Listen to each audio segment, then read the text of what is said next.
काया में, शरीर के अंदर, काया के अंतर्गत कितना भी रोग, कितना भी रोग,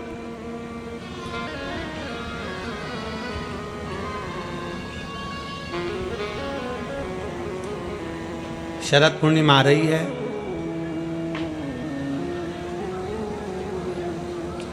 सोलह तारीख के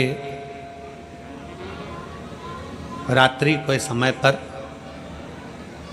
शाम का समय हो, प्रदोष काल का समय हो, अगर डॉक्टर ने कह दिया कि शरीर में ये रोग है और ये रोग जाने वाला नहीं है, ये रोग समाप्त होने वाला नहीं, एक बेलपत्र, एक दुर्वा और एक चावल का दाना, सफेद चावल का दाना, एक दाना मात्र अक्षत का, सोमेश्वर भगवान शंकर के नाम का उच्चारण कर कर,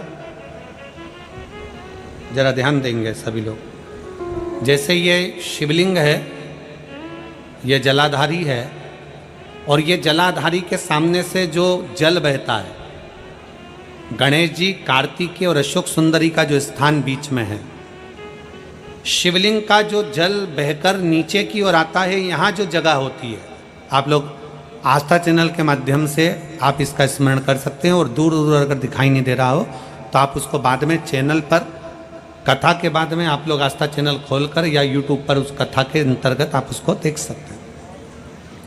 ये शिवलिंग, जलाधारी, जल बहने का स्थान, ये शिवलिंग के सामने जो स्थान होता है, यहाँ से पानी चढ़ाते हैं तो बहकर जो नीचे आता है, जितना मोटा ये जलाधारी का स्थान होता है, इसी स्थान पर एक चावल का दाना, एक दुर्वा, एक बेलपत्र खड़ी की खड़ी यहाँ समर्पित करें। बेलपत्री का डंडी का मुख नीचे हो, बड़े पत्ती का मुख ऊपर की ओर, दुर्वा का भाग ऊपर की ओर हो, चावल का एक दाना यहाँ समर्पित कर दें। और बाबा देवादिदेव महादेव को यहाँ समर्पित करने के बाद सोमेश्वर महादेव का श्री शिवाय नमस्तुभ्यम का स्मरण कर कर अपने रोग, जो भी बीमारी है उसका स्मरण कर कर बाबा से प्रार्थना करें। उसमें से बेलपत्री और दुर्वा दोनों को लेकर आएं, हटाकर कटोरी में रख लें। एक लोटा जल प्रदोष काल में शंकर भगवान के मंदिर में समर्पित करते हुए और बाबा को प्रार्थना करें। और वो दुर्वा और वो बेलपत्र दोनों को लिए, दुर्वा को उसी शरद पूर्णिमा की रात्रि को चबा चबा कर अच्छे से खा लें, जो एक दुर्वा आप लेकर गए हो। और बेलपत्री को दूसरे दिन सुबह के समय पर जब उठें, उठने के बाद ब्रश आदि करने के बाद, स्नान आदि करने के बाद, भोजन आदि करने के पहले उस बेलपत्र, जो छोटी सी बेलपत्र, उसको चबा चबा कर खा लें। कैसा भी रोग है उसका 15 दिन बाद जांच वापिस कराएं, धीरे धीरे उस रोग में आराम लगना प्रारंभ हो जाए। कैसा भी रोग। शरद पूर्णिमा पर चंद्रेश्वर महादेव की शिव महापुराण की कथा फिरोजाबाद के इस पवित्र प्रांगण के अंतर्गत आप और हम श्रवण कर रहे हैं। शिव तत्व की प्राप्ति कैसे हो?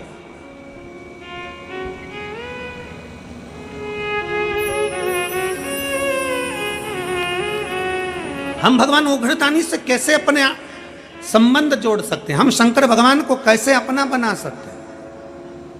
कैसे? और आप तो भाग्यशाली हो फिरोजाबाद वालों। सबसे बड़ी बात तो यह है कि 5 दिन की चंद्रेश्वर कथा तुमको मिली है रोगों के मुक्ति के लिए, रोग समाप्ति के लिए।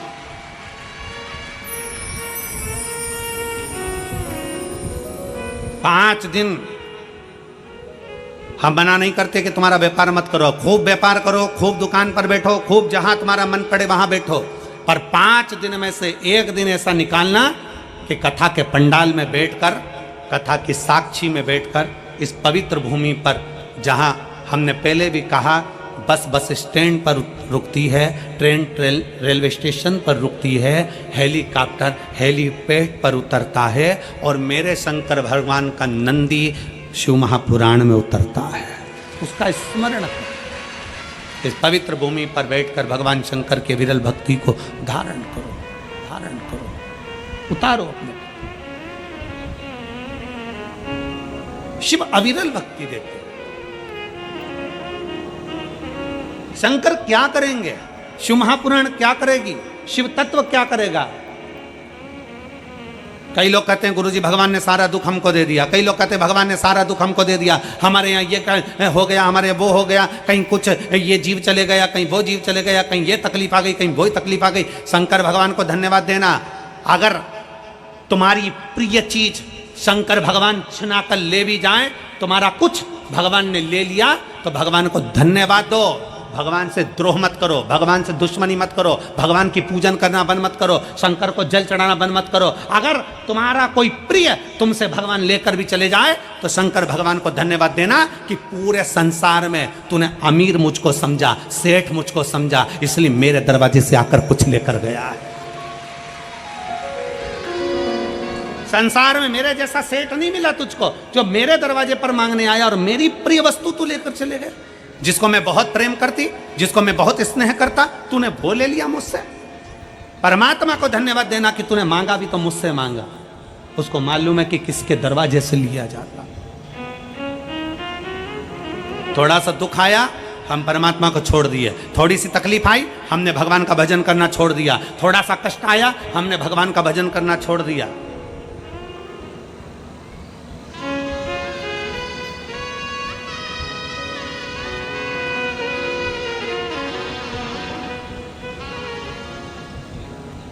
जरा विचार करिएगा। दुनिया के लोग कहते हैं गुरुजी मैंने पूरी किताब लिख दी, कोई कहता है गुरुजी मैंने पूरे पेज भर दिए, कोई कहता है गुरुजी मैंने ये लिख दिया, कोई कहता है गुरुजी मैंने दुकान भर दी, कोई कहता है गुरुजी मैंने घर भर दिया, कोई कहता है गुरुजी मैंने ये भर दिया, कोई कहता है गुरुजी मैंने वो भर दिया। तुमने दुकान भरी, घर भरा, किताब भरी, कॉपी भरी, तुमने जो भरा, भरने में कुछ खाली भी हुआ है। किताब भर रहे थे, कॉपी भर रहे थे, तो पेन खाली हुआ। बोलो हुआ कि नहीं हुआ? जम के तो बोलो जरा, आवाज लगाओ जरा। हुआ? कॉपी भरी तो पेन खाली हुआ, घर भरा, दुकान भरी, गोदाम भरा, परिवार में धन भरा, तो कुछ खाली हुआ। क्या? बचपन, जवानी, अधेड़ी सब खाली हो गया। सारा की सारा निचोड़ लिया भरने में, और बुढ़ापा आया तब मालूम पड़ा कि मैंने सब कुछ भरा पर अपने आप को खाली कर लिया। सब खल्लास।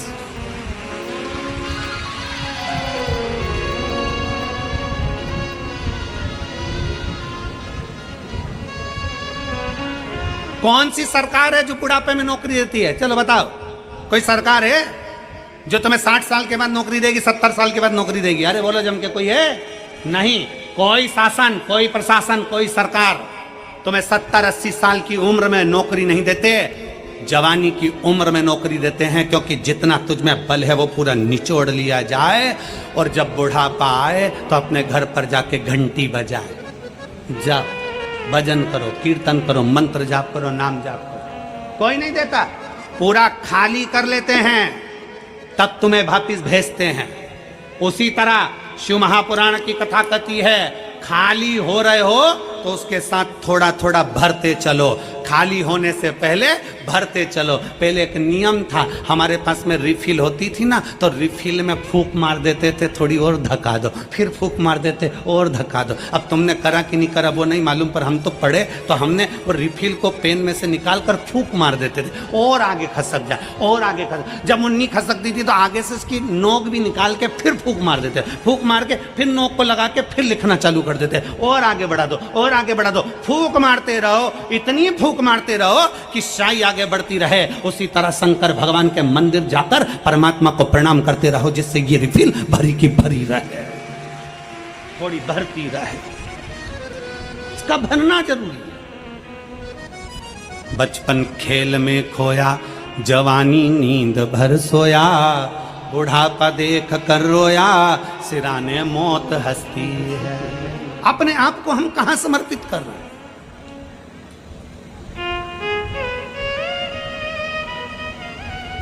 अपने आप को हम कहां दे रहे हैं?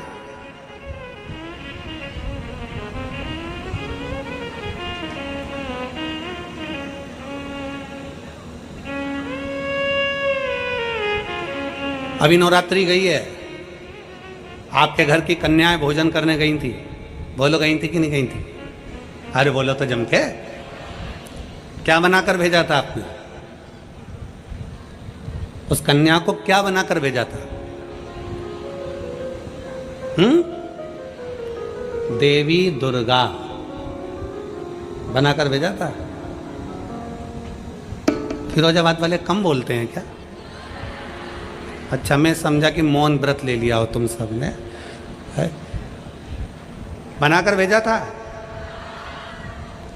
हमारा भी निवेदन है बेटियों से, कितनी बेटी हैं यहाँ? खड़ी हो जाओ तो जरा, जिनकी शादी नहीं हुई खड़ी हो जाओ, छोटी से लेके छोटी, बड़ी से लेके बड़ी, खड़ी हो जाओ, हो जाओ हो जाओ, बिना संकोच के बेटियां। बोल्ड। मेरा इन बेटियों से निवेदन है, जितनी खड़ी हैं और जितनी आस्था चैनल पर कथा सुन रही हैं, जितनी फेसबुक यूट्यूब पर कथा सुन रही हैं, दुर्गा बनिए, काली बनिए, झांसी की रानी बनिए, पर लव जिहाद का शिकार मत बनिए।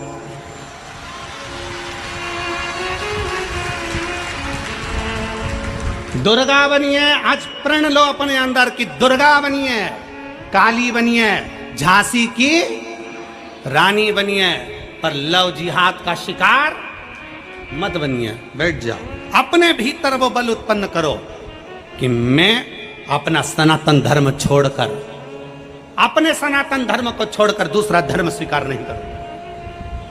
मैं शिव के मंदिर जाती हूँ, शंकर को जल चढ़ाती हूँ, मैं शंकर के मंदिर जाती हूँ, शंकर के मंदिर में सफाई करती हूँ, मैं शंकर के मंदिर में जाती हूँ, झाड़ू लगाती हूँ, मैं शंकर के मंदिर में जाती हूँ, पोछा लगाती हूँ, मैं शंकर के मंदिर में जाती हूँ, सोमवार का व्रत करती हूँ, पशुपति व्रत करती हूँ, 16 सोमवार करती हूँ, संकट सोमवार का व्रत करती हूँ। मैं वो सनातन धर्म से जुड़ी हूँ जो चंद्रमा को देखकर फिर भोग लगाती हूँ। मैं चंद्रमा और सूर्य की पूजन करती हूँ। अपने सनातन धर्म को छोड़कर कोई धर्म मुझे स्वीकार नहीं, क्योंकि मेरे सनातन धर्म से बड़ा कोई धर्म नहीं।